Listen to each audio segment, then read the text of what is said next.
Hi everyone, my name is Gabby and welcome to the Modest Society podcast. I am so excited to have you guys listen to today's episode. But first off, I want to thank you for listening to this episode on Spotify, or if you're watching me on YouTube, hi. I really appreciate you clicking on this, and I hope that you can connect to today's episode and just gain some encouragement, and I hope that you have some takeaways. And if you do, please send this to someone you know and who you think would benefit from this podcast. I can't wait to see how this community grows and who it reaches. Okay, so I don't know about you, but I have not been the most confident lately. I don't know if it's from social media or just seeing whatever's going on in the news, different things going on in my life, but confidence has not been my strong suit lately. And with the job market as well, it's just crazy. So today we're going to be talking about confidence, and our guest is Miss Cheryl Jackson. Miss Cheryl Jackson is a celebrated gospel radio personality based in the Washington, D.C., Maryland, and Virginia area, best known as the midday host on Praise 104.1 FM. She pioneered the urban inspiration radio format, blending gospel, R&B, pop, and contemporary Christian music with current events. Throughout her career, she has earned multiple honors, including 2 Stellar Awards for Gospel Announcer of the Year, and Ms. Jackson has also served as the executive producer for the nationally syndicated show Get Up Mornings with Erica Campbell. Her work has had a lasting impact on gospel music and radio broadcasting, both regionally and nationally. I've chosen her as our guest today to speak about confidence, authenticity, and give us some tips, because daily she has to be her authentic self and be confident in her voice and abilities. But today we're recording this on her birthday. So I also know that from her years of wisdom, she'll be able to give us some amazing advice as we navigate our young adult years. Miss Cheryl Jackson, welcome to the Modest Society podcast. Thank you. I'm honored to be here. So for all of my guests, I'm going to do an all about me segment. And so I'm going to ask you 5 different questions to learn more about you. So did you have any pets growing up? I didn't. My grandfather had pets, so we lived with my grandmother and grandfather, and my grandfather had a dog, but he wasn't a house dog, like it stayed in our garage. Back in the day, they would just chain their dogs up out back and walk them and play with them outside, but they wouldn't bring them in the house. So I didn't have pets. I do have one now, but I didn't have pets then. Yeah. What is one of your favorite childhood memories? Favorite childhood memories, so many. I didn't have a tumultuous childhood. I had a really good childhood. So favorite memories would be, I'll just choose one. My parents grew up in Spring Grove, Virginia, which is a small little city outside of Petersburg, Virginia. And rural area, but they grew up in that small town, and they frequent we called it the country. We frequent the country often. So favorite childhood memory would be Easter. We would always go for Easter. Our family church was there. We would go to church, but they would have this huge Easter egg hunt in my aunt's yard, and we would help and decorate and do an Easter bunny cake, and both sides of my family would be there, because both my mom's side and my dad's side lived in this area, and we would get together. And it was always the best, just trips to Virginia, trips to the country, but Easter always sticks out to me. And I try to mimic that, so I do a big Easter egg hunt for my nieces, nephews, godkids, and stuff on Easter Sunday. That's amazing. I love Easter too. What is your favorite thing about yourself? Favorite thing about myself? I like me, so I knew this was a perfect question. I like me, so it's a lot that I like about myself, but I think the most that I love is my developing relationship with the Lord. Like, I really am serious about this walk, and I get so excited when I know I'm doing what He says to do. And I know it sounds super spiritual, but it takes work. It's a daily thing for us, and consciously, so constantly staying focused on this relationship in all aspects of my life. I like that I have this ability to want to please Him. If you could make one food for the rest of your life, what would it be? So I don't eat beef or pork, so I could probably eat salmon every meal. Okay. So if there's a food, because you can do it in so many ways. You could bake it, you could fry it, you could scramble it, you can, make sandwiches with it. You could do a bunch of things with it. Mm-hmm. And so I think one of my favorite foods would probably be it. So probably salmon. And then a question that I'll ask every guest is, what did you want to be when you grew up? Like as a kid? So I had multiple things, but the most thing that I knew I wanted to do or the thing that sticks out the most is entertainment. I knew, I always tell the story of watching Janet Jackson on Good Times growing up, and she and I are about the same age. So to see her on television, authentically being her in that role made me want to say, I can do that. You know what I mean? Yeah. So if not pursuing acting, dancing, or whatever, I knew I would be out front doing something in entertainment. I went to high school, and I went to a vocational high school along with Theodore Roosevelt Senior High. And I took up marketing, so I thought I wanted to do something in fashion because I love fashion as well. But when I got to college, I fell in love with speaking. So I knew it would be something in entertainment. So I'm kind of living out my dream. Oh, that's amazing. So you already mentioned where you grew up and what your upbringing was like. So what key moments or challenges shaped you into who you are today? Challenges that shaped me. So my father died when I was 12. And so we had, 2-parent home. Loved both my parents. They, stayed together until he passed away. And that was devastating to me because I was the baby of the family. I was spoiled rotten by him. And he was an amazing father. He was an amazing dad. So when we found out he had cancer, it was something I had to adjust to early on. I was literally going into the 7th grade. And so back then that's junior high school. And it rocked my world. But, and I was a little bitter and angry as a teenager for that, but it grew me up, and it really allowed me to see how strong my mother was, right? And just really how she was able to take on the family by herself. And, my dad was young when he passed. He was 44, and my mom was 38 when my dad passed. And I didn't, as a child, you just think that's old because that's my mama, right? But realizing now that she was that young and seeing how she managed the family, I was able to take from her the strength that she embodied as a woman.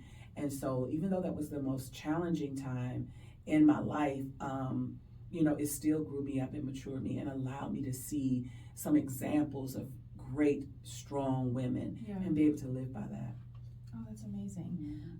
What was your path to discovering your passions for your career? What was the path?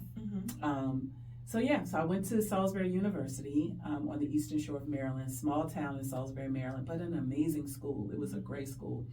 Majored in communication arts. And again, I went there for marketing because I thought I was going to become a buyer for a department store. Right. My teacher in my vocational high school was a buyer, and I loved her career path. So I was like, I'm going to try to do that. But when I got to college, I took a voice and diction class as a prerequisite. And the challenge was my teacher never, had given any other African-American student an A in his class because he said we had Black dialect. And so he wanted to teach the Queen's English, is what he called it. And so I worked really, really hard in this class to make him a liar, because I was like, why do I keep getting a C on these projects? And I know I'm acing them, I know I'm doing well. And when he told me that, I just worked really hard to learn and develop the Queen's English, as he said. And I passed the class, and I fell in love with speaking. I fell in love with that. So that passion drove me. That was the path through my undergraduate study. But straight out of college, a friend of mine, his father, opened a gospel radio station. I had rededicated my life to the Lord. I had this huge zeal for the Father, and I thought it was a perfect fit, and it was. So once I took on that job, I fell in love with radio, and the rest is history. Oh, that's beautiful. Do you think there were any pivotal moments where confidence or being authentic was tested for you? It was every day. It's every day. In entertainment, you have to kind of prove your worth. So I thank God that I have this level of confidence. And I want to go back to my mom. She really instilled that growing up. Like I didn't grow up in a household where they kind of made fun of you as to how you looked. It's like everything you put on. My mom would turn around, girl, you're sharp. Oh, that's sharp. That's pretty. Come on. So I give that to my daughter and my grandkids as well. You know what I mean? Just the confidence boost, and it's okay. Wipe that off. We gonna get up and do it again. And so I had that confidence. And going into entertainment, you gotta have tough skin, because they're gonna tell you if you suck at this, if you don't look good at that, or you don't sound well. I learned to laugh off my mistakes a little bit. Like if I make a mistake on break, I'm gonna laugh at myself and say, "What were you trying to say there, ma'am?" But you have to kind of build the confidence in yourself unless no one else will see it in you. And that has to come off on your mic breaks, because people don't see me. It's not a visual thing on radio, but even when I am doing visuals, you got to look like you're confident about it, or like you know what you're talking about. So it's challenged every single day. There's something that I'm saying or something that I'm going to do, even if I think it's the best thing ever, somebody else is going to think it's awful. And so, social media is a bully. They'll jump on and tell you whether they like. Yeah. And so you have to pretty much be confident in yourself. You take it with a grain of salt. If it's something you can use as constructive criticism, use it, for that. But know the difference, because there are people that's put in place to try to tear you down. And so you got to kind of, and Holy Spirit helps me with that. You know what I mean? So I'm able to discern what's good for me and what's not. Right. So now we're going to move on to talking about confidence and being yourself. What does confidence mean to you? It means being bold in your walk, right? Being bold. I mean, for me as a believer, I think I'm always proving myself, as a believer, because people will always kind of say to you, well, you're supposed to be saved. You know what I mean? If you're acting out of sorts or whatever. And I think that is the ability to represent the Father well. And so that's where the confidence comes in. So it's like, I know that I'm on this path that he wants me to be on, and so he empowers me to have this kind of confidence. So it's beyond me, right? So even if it's a bad day, I don't feel it, I don't feel that this way, I kind of know I have to turn it on, and I have to be confident because of who I represent. But knowing that your confidence doesn't just stem from yourself and your own abilities, but it stems from Jesus and the strength that he's able to give you in those moments. How can women in their 20s and 30s build and maintain confidence in themselves and their abilities? So in your 20s and 30s, you really are, you're grown, but you really are trying to figure out who you are. It's a huge transition period. It's either you graduating college, or you getting into the workforce, you getting married. It's a lot of different transitions happening in your 20s and 30s. And so I think that you can't lose your identity and while you're trying to figure out who you are, right? So once you realize who you are, hold on to who you are. You decide who you want to become. And so as you're developing and building these things, when you don't like the things about yourself. Yeah, there's an inner feeling. Yeah, that I don't like how I feel when about this. I don't like arguing. I don't like mess. I don't like, and so don't become that, right? Don't feed your spirit that. I laugh about all the time where, my colleagues and all, you watch the Housewives, girl, they said this on that, and do you watch, I can't watch reality shows that's pouring negative thoughts into me, right? Yeah. Or negative stereotypes, right? I can't do it because I have to keep pouring stuff in me that I want for me, right? And so in your 20s and 30s, find out who you are, who you want to become, work towards that, and stick to it. Stick to it. Make sure what's going in is what's going to feed the thing that you want to become. Yeah, I remember my mom telling me when I was younger, what's going in is going to come out. Yeah. Out of the abundance of the heart, the mouth speaks. Absolutely. You have to be very mindful of the people that you're around. There's another saying, you are a combination of the 5 people you're around or something. You have to be mindful of the music you're listening to, the books you're reading, the movies you're watching, the people that you're around. Are the people that you're around gossiping all the time? Do you want to be a part of that, Exactly. Yeah. So, as you're learning who you are, define who you want to be and pour into yourself those things that you want to become. What advice do you have for women who may struggle with self-doubt or fear of judgment? It has to again, has to be what you're pouring into yourself. So if you have self-doubt, then something is going in your mind that says you're not good enough. Somebody may have said it to you negatively. It might have been an authoritative figure, or your parents, or it might have been somebody that meant something to you. But if that's not who you are, cast it down. If that's not who you believe to be, that's not who I am. I'm not that. And then become who you want to become, right? So how do you do it? You speak to it, you cast it down, and you identify it, right? Identify it, speak to it, and don't become it. Yeah. So now we're going to move on to authenticity. So how does someone not dim their light? Like, what does this mean to you, and why do you think it's important? Yeah. Show up when you walk in. I mean, I preached a sermon about the power and purpose of women, and I derived a lot of the information I got from the late Dr. Miles Monroe, who talks about the power and purpose of women. And so women have the ability to give life. You know, physically we have the ability to. Our bodies are made that, but that's in every situation. When you walk into a room, you have the ability to bring life to it or kill it. Yeah. The way your attitude is, the way we have that innate ability. So when you walk into a room, you want to bring it. You want to make sure that when you walk in, you're bringing light. And so you have to know your ability as a woman and use it for your advantage. And use it for good. Yeah, yeah. Because in the same sense, you can tear down just as bad. Yeah. Can you share a time when you felt like you had to dim your light and how you overcame it?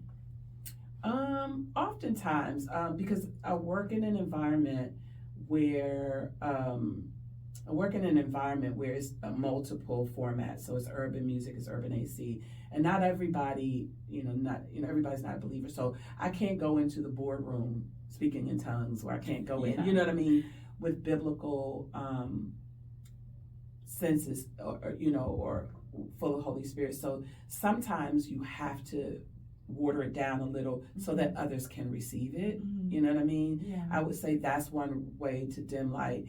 And that's a positive way to do it, because there's a way to still represent without overshadowing, right, to the point, because light can be blinding. You don't want it to be. You want it to be palatable, right? So people can receive what you have in certain circumstances. So that's one positive way of dimming. But, in certain settings, that I don't do parties and things like that, but in settings here at work, I may have to be there. And so I can't go in churchy. I have to dim it there. You know what I mean? And it's all for the sake of people receiving who I am and who Christ is. But it was a time when, I would struggle with identity. When I say identity is, I struggled with my peer group and not wanting to overshadow. And then, I had to overcome that and realize that it's still my job to represent the Father. So in every circumstance, so I can't dim. Yeah, I often think about now that I'm 23, I feel like I think more so about pleasing God. Like, I struggled a lot with people pleasing growing up. And now I'm like, okay, I'm not meant to please all these people. And you honestly can't. There are so many different opinions and perspectives and things that you cannot please everyone. Yeah, so we're just here to please God.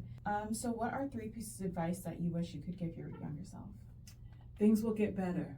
I told you at 12 my father died, and I felt like that was the end of things. It was such a really rough space, and I was very mean and attitudinal, and I think I would tell my younger self, you will achieve what you want to achieve, and things will get better. Yeah. Dad's not here, but God, your relationship with God is going to take you far. One challenge that I want to give those of you who are listening is, what's one actionable step that you can take today to be more confident and embrace your true self? So thank you so much for listening to today's episode. I hope that it brought you some encouragement to be confident in the fullness of who you are. And I'm so grateful that you decided to spend your time with me and listen to the full episode. If you go to the episode description, you'll find some resources that I have for you. And if you enjoyed this podcast, please share the link with someone that you know, and follow the podcast on Instagram at the Modest Society Podcast. I hope you have a great weekend, and I'll see you next Friday. Bye.